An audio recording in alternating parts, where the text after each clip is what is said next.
തെസ്സലോനിക്കരുടെ വിശേഷത ഒന്ന്, ഇവരുടെ വിശ്വാസം വിശ്വപ്രസിദ്ധമാണ്.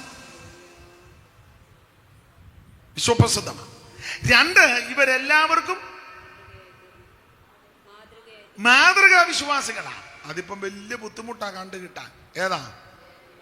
വിശ്വാസികളെ നമുക്ക് കാണാം, പക്ഷെ ഉറക്കെ പറ, മാതൃകാ വിശ്വാസികൾ വളരെ വിരളമാണ്. ഞാൻ എന്നെയും കൂടെ പ്രതിയാക്കി പറയാം, ഉപദേശിമാരിപ്പം ധാരാളമുണ്ട്, പക്ഷെ മാതൃകാ ഉപദേശിമാർ എല്ലാം ഡോക്ടർമാരും റവറന്റന്മാരും നോട്ടീസൊക്കെ മുഴുവൻ ഡോയും റവയാ. ഞാൻ എതിർക്കുന്നില്ല, പക്ഷേ മാതൃകാ പാസ്റ്റർമാര് മിണ്ടുകയില്ല. ഞാൻ പറയുന്നതിൽ എന്തേലും ഉപദേശപരമായി തെറ്റുണ്ടെങ്കിൽ എന്നെ ഓർപ്പിക്കാം. പുസ്തകത്തിലില്ലാത്ത കാര്യങ്ങളാ പറയുന്നെങ്കിൽ അത് നിങ്ങൾക്ക് ഓർപ്പിക്കാം. രീതി ഇതാ. വിശ്വാസികൾ ധാരാളമുണ്ട്, എമ്പിടി വിശ്വാസികളാ, പക്ഷേ മാതൃകാ വിശ്വാസികൾ കുറച്ചേ ഉള്ളൂ. ഇപ്പൊ ഈ സഭയിൽ 10-50 കുടുംബം, ഇവിടെ കൃത്യം എത്ര കുടുംബമുണ്ട്? 51 കണക്കെടുക്കാൻ പോവാ. 50 കുടുംബം ഉണ്ട് ഈ സഭയിൽ. ഇതിനകത്ത് മാതൃകാ വിശ്വാസികൾ എത്ര കുടുംബമുണ്ട്? എന്നോട് പറയുവൊന്നും വേണ്ട, തന്നെത്താൻ നിങ്ങളങ്ങ് ഹൃദയത്തിൽ പറഞ്ഞാൽ മതി.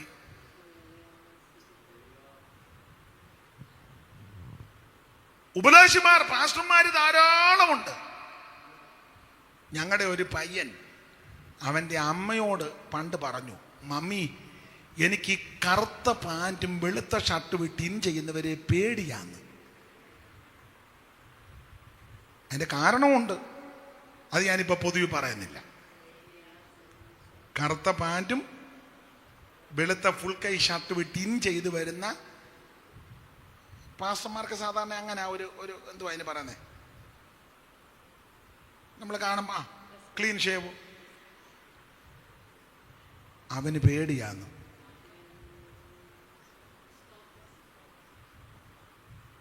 വിശ്വാസികൾ ധാരാളമുണ്ട്, പാസ്റ്റർമാർ ധാരാളമുണ്ട്, പെന്തിക്കോസുകാർ ധാരാളമുണ്ട്, പക്ഷേ മാതൃകാ വിശ്വാസികളെ ആ ദൈവത്തിന് താല്പര്യം. നമ്മൾ പാർക്കുന്ന ദേശത്ത് നമ്മൾ മാതൃകയാണ്. അപ്പുറത്തുകാർ ഹിന്ദുക്കളുണ്ട്, മുസ്ലിങ്ങളുണ്ട്, അക്രൈസ്തവരുണ്ട്, നിരീശ്വരവാദിയുണ്ട്. അവരുടെ നടുവാണ് നീ പാർക്കുന്നത്. മാതൃകയോടാണോ?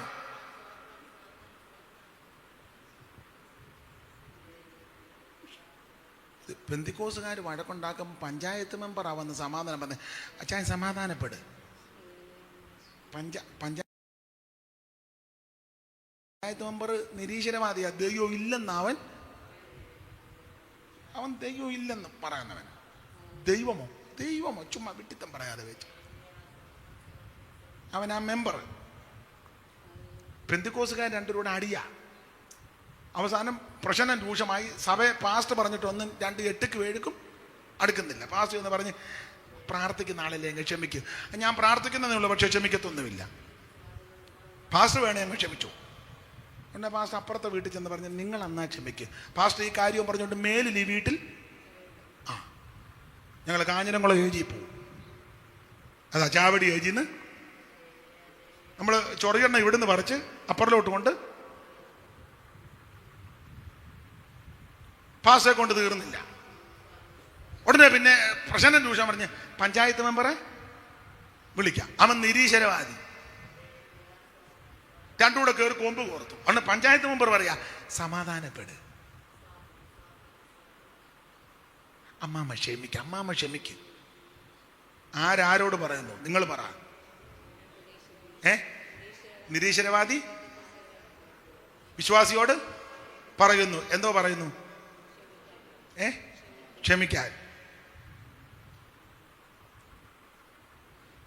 ഒരു കാര്യം പറയാം, എൻ്റെ ശൈലിയും രീതി ഇതാ. ഇന്നിപ്പം തൊട് കൈക്കായതുകൊണ്ട് ഞാൻ ചെറിയ മയത്തിലായി ഇപ്പം നിൽക്കുന്നത്. നാളെ ഇനി വാ. അപ്പം വന്നതിൻ്റെ യാത്രാക്ഷീണം, ഇത്രയും ദൂരം യാത്ര ചെയ്തൊക്കെ വന്നതല്ലേ. അപ്പം ഇത് കുറയത്തില്ല. നാളെ ആകുമ്പോൾ ഇച്ചിരൂടെ കൂടിയവരും. അപ്പം അത് ചിന്തിച്ചിട്ട് താല്പര്യമില്ലെങ്കിൽ ഞാൻ വൈകിട്ടത്തെ ശുശ്രൂഷ കഴിഞ്ഞ് വിശ്രമിക്കുന്ന സ്ഥലത്തോട്ട് പോകുമ്പോൾ നിങ്ങൾ പാസ്റ്റോട് പറയണം, അയാളെ നിർത്തിയാൽ ഞങ്ങൾ നാളെ വരികയില്ല എന്ന് നിങ്ങൾ പറയണം. അപ്പോൾ പാസ്റ്റർ അത് ബുദ്ധിയോടെ കൈകാര്യം ചെയ്യും. അപ്പോൾ എന്നെ പറഞ്ഞതിൻ്റെ കാര്യം, ഞാൻ അങ്ങ് ഒഴിഞ്ഞു പൊക്കോളാം, നിങ്ങൾ ഒറ്റക്കെട്ടായിട്ട് ഇവിടെ നിന്നോണം. ഞാൻ മുഖാന്തരം ഇവിടെ ഒരു അഭിപ്രായ വ്യത്യാസം ഉണ്ടാകരുത്.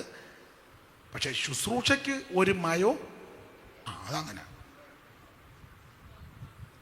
പിന്നെ നിങ്ങളിവിടെ വന്നിരിക്കുകയും ഞാൻ പറയുന്നത് ഉൾക്കൊള്ളാതെ പിന്നെ ഇതിനകത്ത് വിഘടിക്കരുത്, അതിനായി പറഞ്ഞു. പാട്ട് പാടുന്ന പ്രാർത്ഥിക്കുന്ന നിന്നോട് നിരീശ്വരവാദി വന്ന് പറഞ്ഞു തരിക സമാധാനപ്പെടാൻ,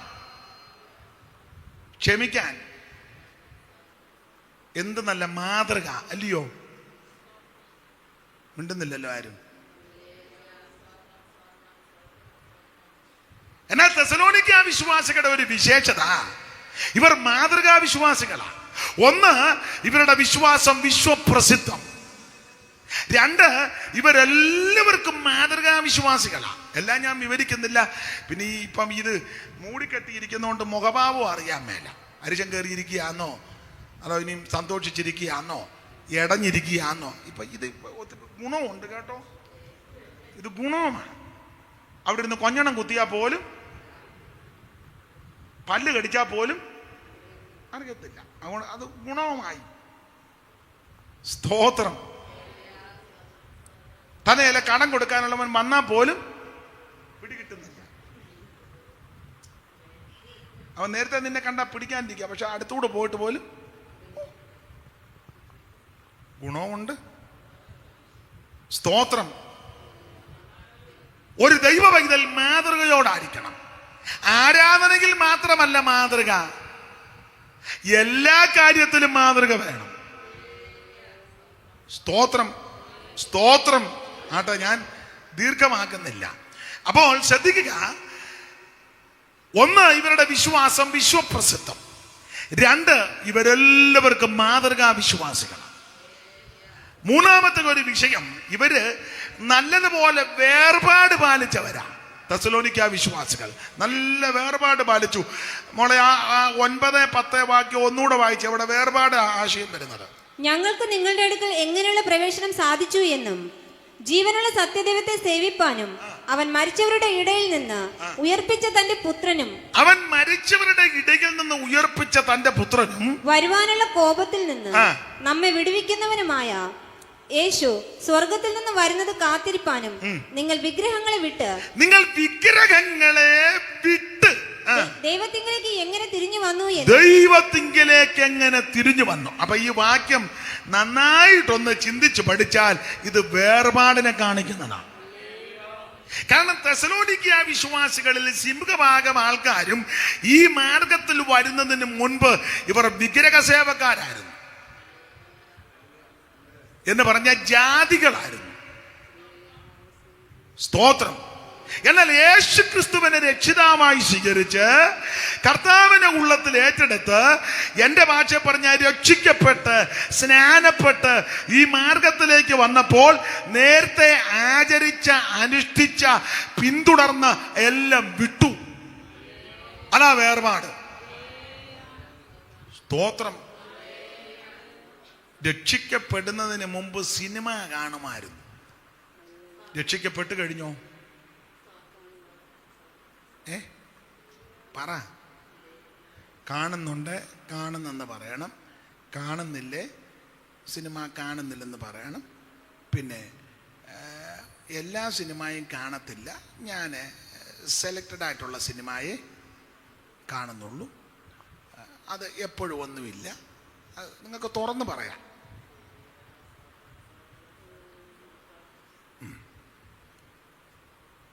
പക്ഷേ ഞാൻ സിനിമയൊന്നും കാണത്തില്ല, പിന്നെ ഒരു സീരിയൽ കാണാറുണ്ട്. എല്ലാ സീരിയലും കാണത്തില്ല. അതേതായി ആത്മീക വർധന വരുത്തുന്ന സീരിയൽ?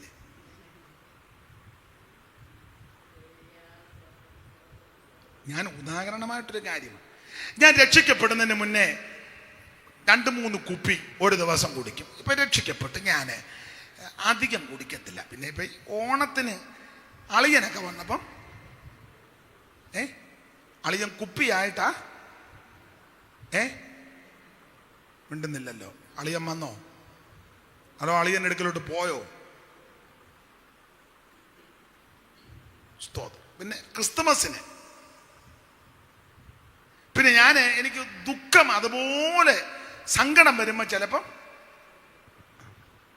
സന്തോഷം വരുമ്പോഴും ഇത് രണ്ട് വലിയ മനുഷ്യ ജീവിതത്തിൽ ദുഃഖവും സന്തോഷവും. സഹോദരിമാരങ്ങോട്ട് എറുകണ്ണിട്ട് നോക്കുന്നു. പാസ്റ്റർ ഞങ്ങളുടെ അച്ചായൻ്റെ കാര്യം തന്നെ.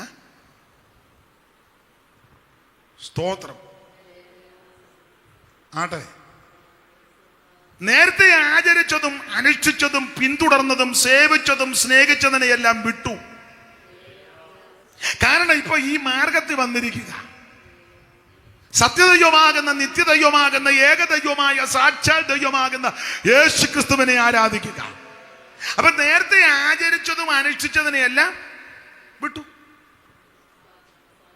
രക്ഷിക്കപ്പെടുന്നതിന് മുമ്പ് നമ്മൾ ഓണം ആഘോഷിക്കുമായിരുന്നു. രക്ഷിക്കപ്പെടുന്നതിന് മുമ്പ്. രക്ഷിക്കപ്പെട്ട് കഴിഞ്ഞോ? ഉപ്പേരി വറുത്തോ ഈ കൊല്ലം? വറുത്തെങ്കിൽ വറുത്താന്ന് പറയില്ലേ? ഓണത്തിന്റെ കാര്യമായി പറയുന്നത്. ഇല്ല. അതോ കടയിൽ നിന്ന് മേടിക്കുകയായിരുന്നു? വീട്ടിൽ ഇപ്പം മറക്കാനൊക്കെ വലിയ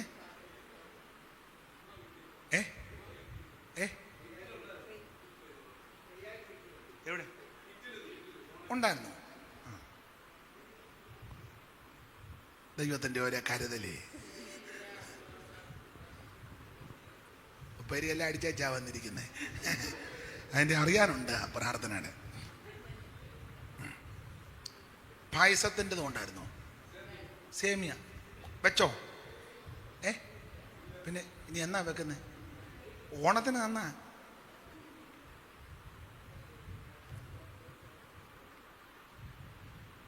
സ്തോത്രം.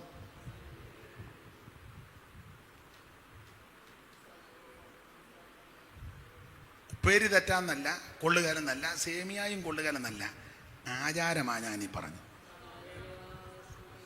സ്തോത്രം, സ്തോത്രം. അപ്പൊ രക്ഷിക്കപ്പെടുന്നതിന് മുമ്പ് ഇതൊക്കെ ആഘോഷിക്കുന്നവരുണ്ടായിരുന്നു. അങ്ങനെ ആണെന്നില്ല പണ്ടത്തെ പഴമൊഴി അങ്ങനല്ല, കാണം വിറ്റും ഓണം ഉണ്ണണം. ഒരു ദൈവവൈതലിന് ഈ പഴമൊഴിയും പഴഞ്ചൊല്ലും ബാധകമല്ല. കാരണം നമുക്ക് എല്ലാ ദിവസവും നല്ലതാ. എല്ലാ ദിവസവും നമുക്ക് നല്ലതാ. രക്ഷിക്കപ്പെടുന്നതിന് മുമ്പ് ക്രിസ്തുമസ് ആഘോഷിക്കുമായിരുന്നു. ക്രിസ്തുമസ് കേക്കുമൊക്കെ മേടിച്ച് മുറിച്ച് രക്ഷിക്കപ്പെടുന്നതിന് മുമ്പ് നക്ഷത്രമൊക്കെ വാതൊക്കെ നക്ഷത്രമൊന്നും കണ്ടിട്ടില്ലേ? ഇപ്പൊ പിന്നെ പെന്തിക്കോസുകാരുടെ ഹോളിന്റെ വാതുക്കലും ക്രിസ്മസിൽ ഒരു വാക്യവും കൂടെ അതിനടിയിൽ. നക്ഷത്രം കണ്ടത് കൊണ്ട് അവർ അത്യന്തം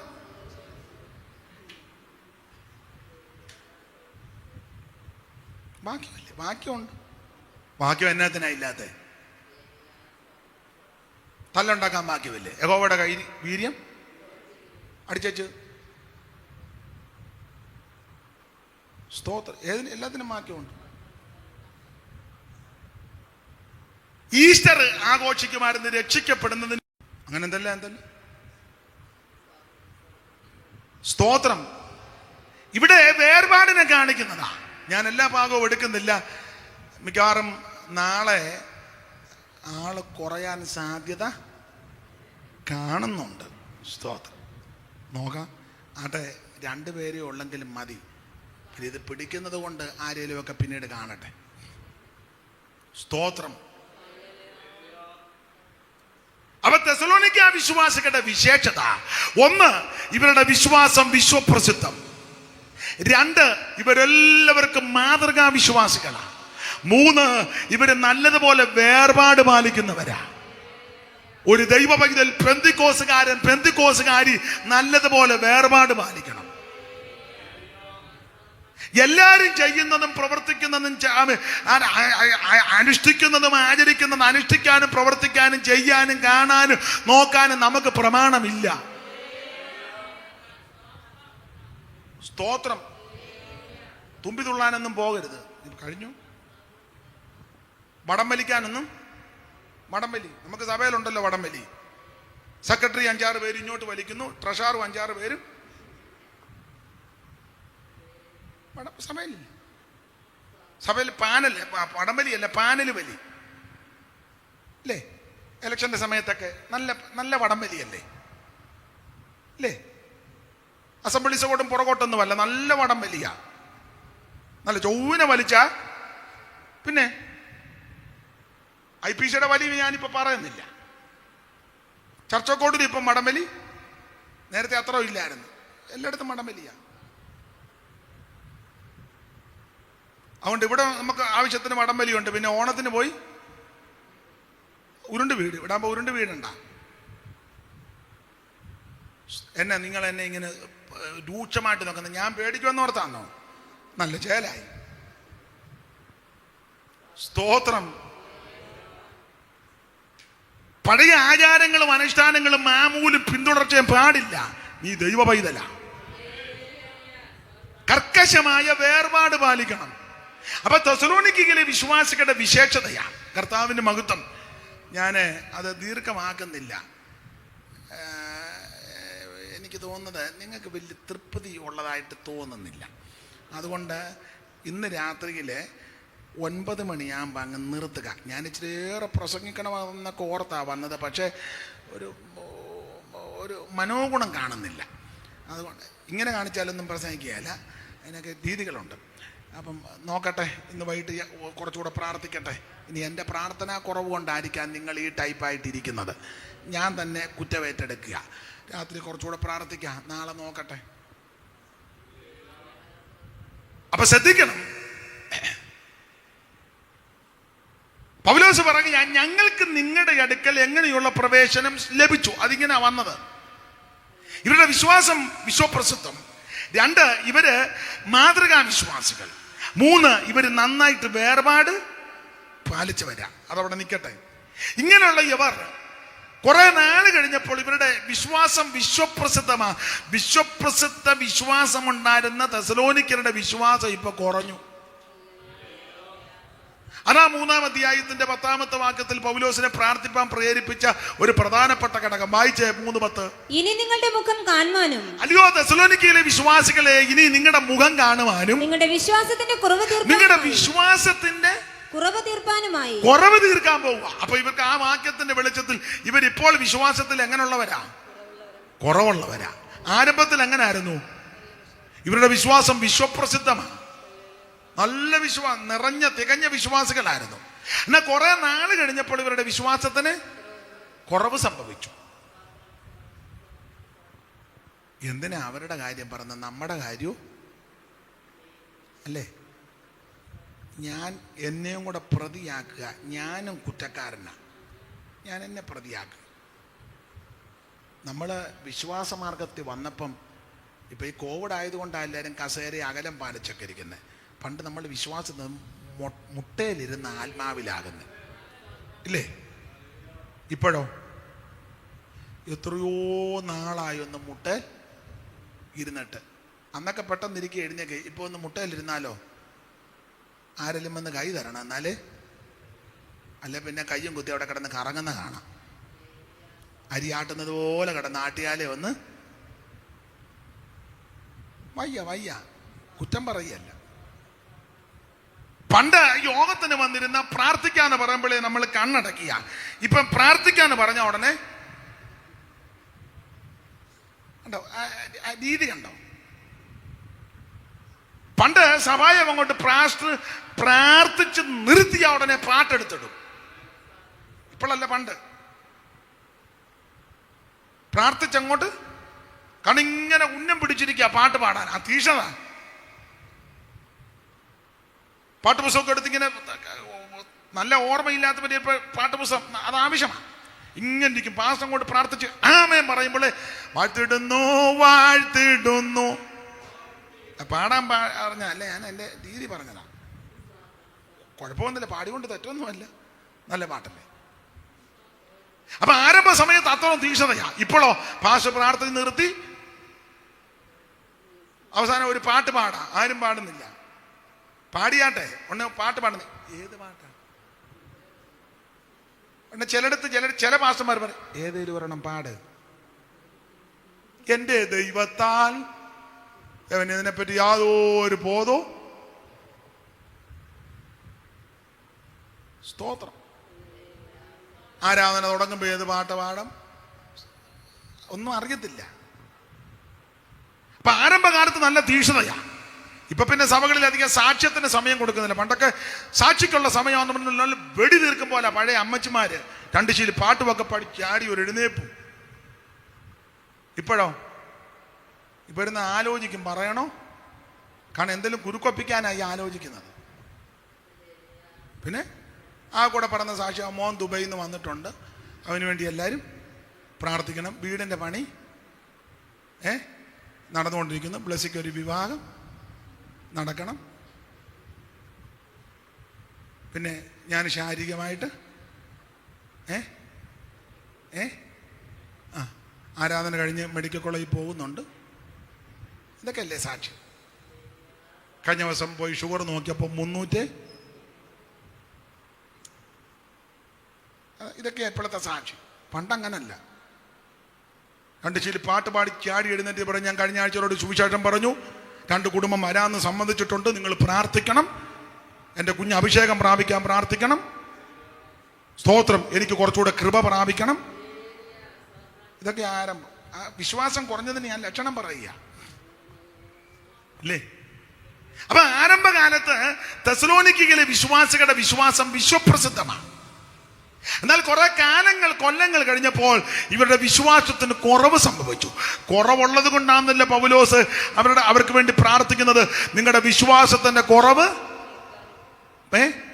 തീർക്കണം, പരിഹരിക്കണം. ഞാൻ ഇനി കുറ്റമായിട്ട് പറയുന്നില്ല. ഏത് വ്യക്തിക്കും വിശ്വാസത്തിൽ കുറവ് വരാം. നമ്മളെല്ലാം മനുഷ്യരാ, ഈ ലോകത്തിലാ ജീവിക്കുന്നേ. ഈ ശരീരത്തിന്റെ വീണ്ടെടുപ്പ് ഇതുവരെ നടന്നിട്ടില്ല. പിന്നെ കുടുംബസ്ഥരാണ്, സമൂഹത്തോടും ചുറ്റുപാടുകളോടും നമുക്ക് ചില പ്രതിബദ്ധതയുണ്ട്, പല കാര്യങ്ങളാണ്. അപ്പൊ അങ്ങനെയൊക്കെ നമ്മൾ ഇടപെടുന്ന രീതികളൊക്കെ വെച്ച് ചിലപ്പോൾ ചിലർക്ക് വിശ്വാസത്തിൽ കുറവ് വരാം. എന്നാൽ ആ കുറവുണ്ടെന്നോർത്ത് നീ കുറഞ്ഞ് തീരരുത്, നശിക്കരുത്. നിന്റെ കുറവുകൾ പരിഹരിച്ച് വിശ്വാസത്തിൽ ശക്തിപ്പെടണം. അതിനായി കൂട്ടായ്മയും പ്രാർത്ഥനയും ആരാധനയും. നമ്മൾ ഈ യോഗം വെക്കുന്നതും പ്രാർത്ഥന നടത്തുന്നതും വണ്ടി മേടിക്കാനും മത്ത് മേടിക്കാനും അത് കല്യാണം നടക്കാനും ജോലി കിട്ടാനുമല്ല. അതൊക്കെ അതിൻ്റെ മുറയ്ക്ക് വന്നോളൂ. നിന്റെ വിശ്വാസത്തിൽ നീ ശക്തിപ്പെടാനാ. നീ വിശ്വാസത്തിൽ ബലപ്പെടണം. നീ വിശ്വാസത്തിൽ ക്ഷീണിക്കരുത്. നീ വിശ്വാസത്തിൽ ധൈര്യപ്പെടണം. ധൈര്യപ്പെട്ട് അത് വേർപാട് പാലിച്ച് കർത്താവിന്റെ വരവിന് വേണ്ടി ഒരുങ്ങണം. അതിനാ യോഗങ്ങൾ. അപ്പോൾ വിശ്വാസത്തിന്റെ കുറവ് ഞാൻ പറയാനുണ്ട്. ഏത് വ്യക്തിക്കും വിശ്വാസത്തിൽ കുറവ് വരാം. ആട്ടെ, ഉദാഹരണം, നിങ്ങൾ വചനമൊക്കെ ഗ്രഹിക്കുന്നവരുണ്ട്. ഉദാഹരണം, വിശ്വാസികളുടെ പിതാവ് ആരാ? സാധാരണ വേദപുസ്തകത്തിന്റെ ഭാഷയിൽ ആരാ? അബ്രഹാം. അബ്രഹാമാണല്ലോ വിശ്വാസികളുടെ പിതാവ്. അങ്ങനെയെങ്കിൽ അബ്രഹാമിന്റെ ജീവിതം ഒന്നെടുത്താൽ വിശ്വാസത്തിന്റെ 4 രീതി കാണാം. 1, വിശ്വാസത്തിന്റെ ആരംഭം. 2, വിശ്വാസത്തിന്റെ ബലഹീനത. സ്തോത്രം. 3, വിശ്വാസത്തിന്റെ വളർച്ച. 4, വിശ്വാസത്തിന്റെ പൂർത്തീകരണം. അപ്പോൾ വിശ്വാസത്തിന്റെ ആരംഭം, വിശ്വാസത്തിന്റെ തളർച്ച, വിശ്വാസത്തിന്റെ വളർച്ച, വിശ്വാസത്തിന്റെ പൂർത്തീകരണം. കമ്പിവാചകം പോലൊന്ന് ചിന്തിക്കാം. അബ്രഹാമിന്റെ വിശ്വാസത്തിന്റെ ആരംഭം അതിശ്രേഷ്ഠമാണ്. നമുക്കറിയാം അബ്രഹാം എന്ന വ്യക്തിയെ പറ്റി വേദപുസ്തകത്തിൽ ആദ്യം കാണുന്നത് എവിടാ?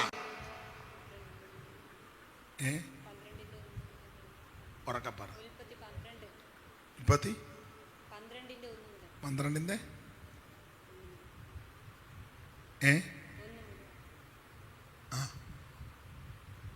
അബ്രഹാം എന്ന വ്യക്തിയെ പറ്റി വേദപുസ്തകത്തിൽ ആദ്യം എഴുതിയിരിക്കുന്നത്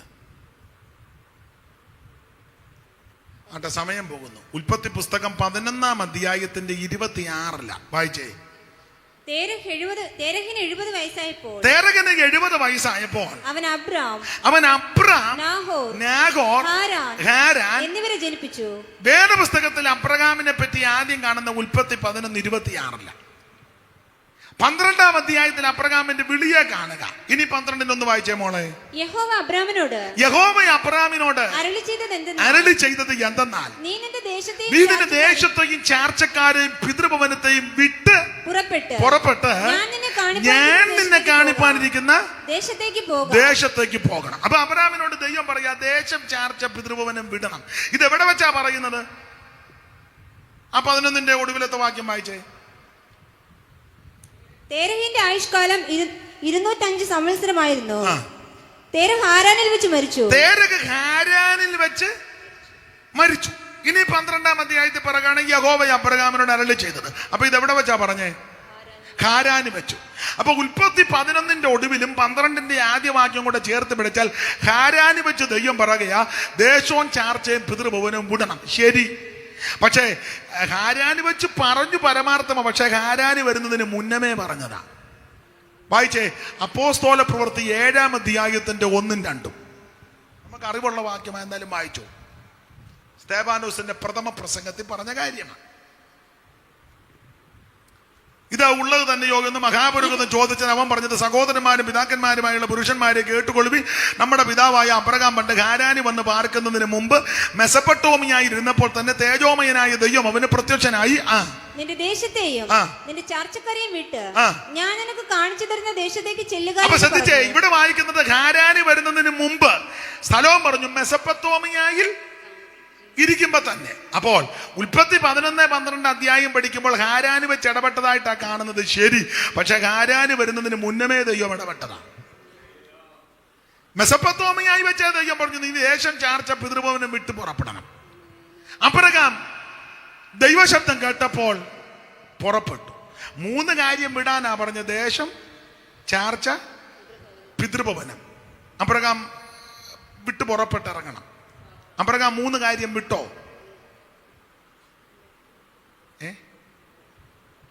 എന്തേലും പറ. 2 കാര്യമേ വിട്ടുള്ളൂ. ഒരു കാര്യം വിട്ടത് ഏതൊക്കെയാ, വിടാത്തത് ഏതൊക്കെയാ? വിട്ടതിന് ആദ്യം പറ. ദേശം വിട്ടു, പിതൃഭവനവും വിട്ടു, പിന്നെ ചാർച്ചക്കാരെ വിട്ടിട്ടില്ല. ചാർച്ചക്കാരുടെ പ്രതിനിധിയായിട്ടായി ലോത്ത് കൂടെ നിൽക്കുന്നു. ഇടയ്ക്ക് വരെ അപ്പനും ഉണ്ടായിരുന്നു. അപ്പൊ ചാർച്ചക്കാരുടെ പ്രതിനിധിയായിട്ട് ലോത്തുമുണ്ട്. ഞാൻ ആ ഭാഗമൊന്നും വിവരിക്കുന്നില്ല. എന്നാൽ അബ്രഹാമിന്റെ വിശ്വാസത്തിന്റെ ആരംഭം അതിശ്രേഷ്ഠമാണ്. അബ്രഹാം ഈ ഹാരാന് വെച്ചതെല്ലാം വിട്ട് പിന്നെ യാത്ര ചെയ്യുക. എവിടേക്ക് പോകുന്നെന്ന് അറിയുന്നില്ല. ദൈവം പറഞ്ഞ സ്ഥലത്തേക്ക് പോകുകയാണ്. അബ്രഹാമിന്റെ വിശ്വാസത്തിന്റെ ആരംഭം അതിശ്രേഷ്ഠം, നല്ല ആരംഭമാണ്. ദേശമെല്ലാം വിട്ടേച്ച് പോരുക എന്ന് പറഞ്ഞാൽ ചെറിയ കാര്യമല്ല. അബ്രഹാമിനെ പറ്റി നന്നായിട്ട് പഠിച്ചാൽ നമ്മൾ ഒറ്റവാക്കി പറയാം, അബ്രഹാം ഇതെല്ലാം വിട്ടേച്ച് പോകണം. നമുക്കിതൊന്നും ഇല്ലാഞ്ഞിട്ട് വിടാൻ തന്നെ അബ്രഹാമിനെ നമ്മളെയും കൂടെ പഠിക്കുമ്പം അബ്രഹാം ഇതെല്ലാം വിട്ടു. അമ്മാമ്മ ഇതെല്ലാം വിട്ടേച്ച് വരണം. അച്ചായൻ ഇതെല്ലാം പറയാൻ എളുപ്പമാണ്. അബ്രഹാം എന്തൊക്കെയാ വിട്ടത്, സാഹചര്യം കൂടെ മനസ്സിലാക്കണം.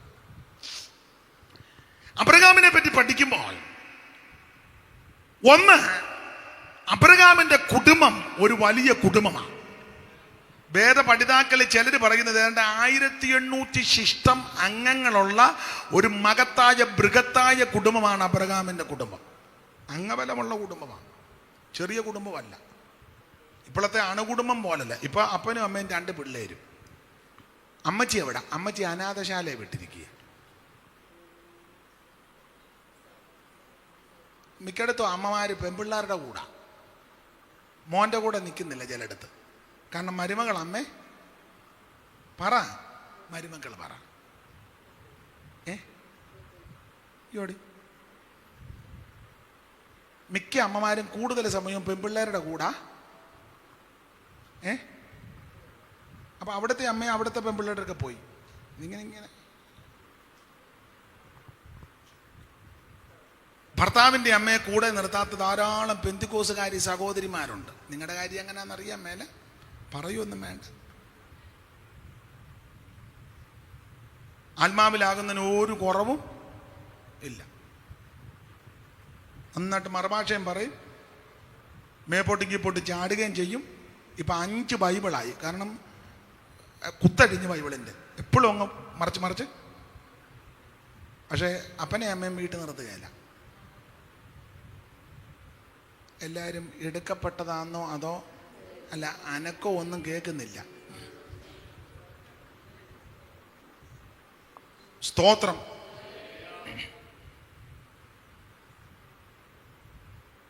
അബ്രഹാമിന്റെ കുടുംബം ഒരു വലിയ മഹാകുടുംബമാണ്.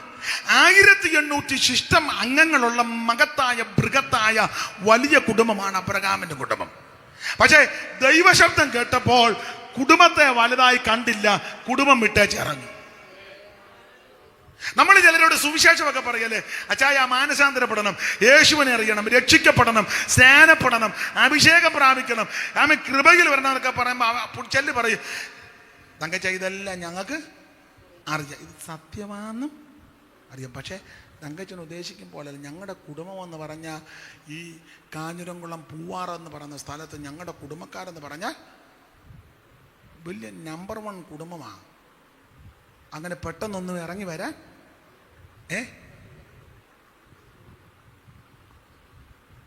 പലരുടെയും കുടുംബത്തിന്റെ വിശേഷതയൊന്നും പറയാതിരിക്കുന്നതാ നല്ലത്. മിണ്ടാതിരിക്കാൻ ഏറ്റവും നല്ലതാ. വല്യമ്മയുടെ ചരിത്രവും, പെങ്ങള് പോയ ചരിത്രവും, അനിയത്തി പോയ ചരിത്രവും, അനിയൻ കാട്ടിക്കൂട്ടിയതും ചേട്ടൻ കാട്ടിക്കൂട്ടിയതും അപ്പൻ്റെ ഇത്, അതുകൊണ്ട് കുടുംബചരിത്രം ഒന്നും അധികം പറയാതിരിക്കുന്നതാ നല്ലത്. ഞാൻ എപ്പോഴും പറയും, വല്ലതും പറയാനുണ്ടെ കാൽവരി ക്രൂശി പറഞ്ഞോണം. ജ്ഞാനി തന്നെ ജ്ഞാനത്തിലും ധനവാൻ തന്നെ ധനത്തിലും ബലവാൻ ധനത്തിലും പ്രശംസിക്കരുത്. നമുക്ക് വല്ലതും പറയാനുണ്ടെ കാൽവരി ക്രൂശില്ല. Praise the Lord.